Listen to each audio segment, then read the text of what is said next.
making a video here in my new home office, and wanted to talk about social anxiety narratives, belief, stories.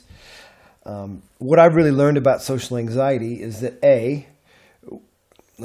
Band-Aid on the finger, that Band-Aids contribute to social anxiety. No, just kidding. That people with social anxiety tend to already be very anxious, which makes sense. That's the anxiety part. And we know that anxiety can be genetically favored in families such as mine and probably yours. However, the social part of social anxiety has shown thus far not to be genetically predisposed. Now, if you have a couple of parents who have social anxiety, then I can see how that might make sense, but I have a feeling that it's more environmental, inherited through behavior than a genetic component, although they are interrelated. That's how we evolve and change. However, in my family here, my mother was a very anxious person.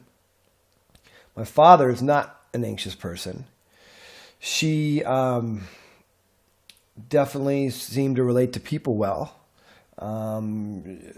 And I got social anxiety from being a shy kid, I think, and having some embarrassing experiences, being a highly sensitive person, and predisposition for anxiety.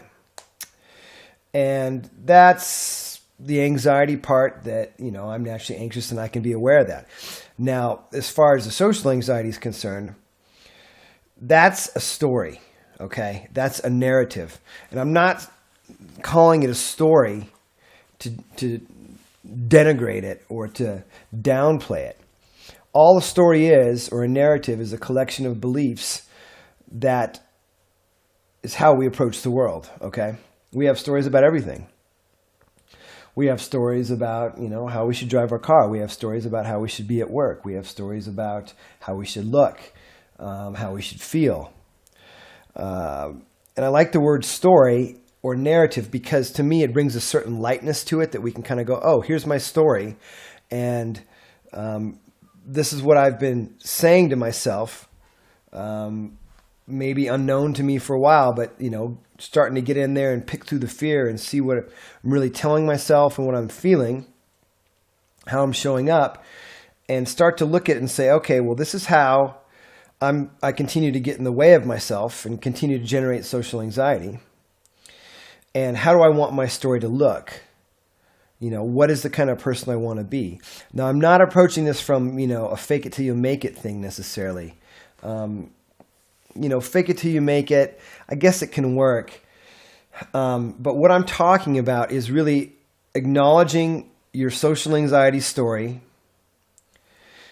and realizing that it's there and that you're telling yourself certain things, and actually the beliefs and the story is also in your body. You embody it through your posture and your emotion, and it all kind of connects together. And being aware of that and saying, okay, here's my story, and given this story, this is how I'm going to operate if I follow the social anxiety story or a particular belief, like people are always judging me, or they think I'm weird, etc., etc. Now, if I just notice that and say, okay, this is where I've been operating, and here's the certain set of possibilities I've had to behave from it, because that's, where I've been living. If I kind of say, okay, well, that's just a certain story from which to act from, because I'm a human being and have conscious choice, I'm going to allow the story to be there. I'm going to allow myself to feel this, but I'm going to choose to act along with it being there. I'm going to make room for it. I'm going to expand around it and say, you know what? It came up in a way to protect me. This story came about to protect me in some way. So it had a use, and it no longer has a use for me. And now I'm going to choose to talk to people, make eye contact. I'm going to choose to do my best to be open, warm, and friendly. There'll be times where it's going to be really hard, but you know what? I'm going to keep living from a new space, a new story of a person who is self-expressive and social.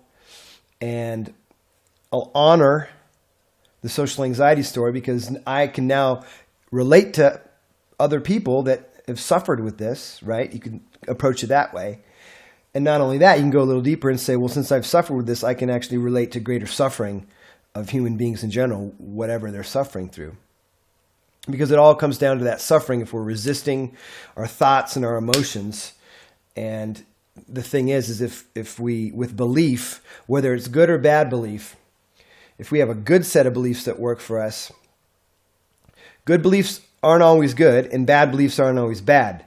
So absolutism from either side is not a good thing in my opinion, because if you tightly hold on to one set, you lose flexibility to see other choices, other possibilities, other opportunities, especially when challenges arise. So what I'm also talking about here is something called psychological flexibility, okay? Psychological flexibility means that, yeah, you know, you have your beliefs and thoughts, and yeah, you know, sometimes you'll go with one that you know is the right way to go, but always to hold on to that as absolutely true is going to get you in a pickle eventually. Because you're like, well, I believe this, and why isn't it working? And you become inflexible and you become stuck to the belief. And so a good belief in one situation may be a bad belief in another situation, and vice versa. So I encourage, you know, we kind of need, as human beings, we live in stories and narratives. We live through beliefs, really. So we can't really avoid it. But we can, our relationship to it and how attached we get, and if we hold it lightly or if we stick on to it, determines how psychologically flexible we are. And it's a very, very powerful way to approach handling your social anxiety and getting back to a life that you want, to where you're able to freely go do things out in public and with people. And maybe you never have done that. But that opportunity is there for you if you try to hold it this way. So I encourage you to take out and do something called, it's a little bit of a morbid exercise. It's called the epitaph exercise, where you write out, if you were to die tomorrow, here lies David Hamilton. And you're going to write an epitaph based only on your social anxiety. Here lies David Hamilton, a lonely social anxiety sufferer. And you're going to write your life according to being focused on your social anxiety. That's step one. Now, the second one is to write out your epitaph, if you died tomorrow, of how you would like people to think of you, and how would you like to think of yourself, how you would like to approach the world. And it would say, here lies David Hamilton, an open, warm, friendly, authentic man who loved people. He loved art, he loved music, he loved creativity, and he loved being of service to others and helping them with challenges in their lives like social anxiety or overcoming their fears. That's a little bit long of a title. And then you would write out what people might be saying at your funeral, and how you would like to have led your life. It's a very, very powerful exercise, and it's all about how living a life of what is based on what you value versus a life focused on getting away, handling and managing your social anxiety. So I encourage you to try it.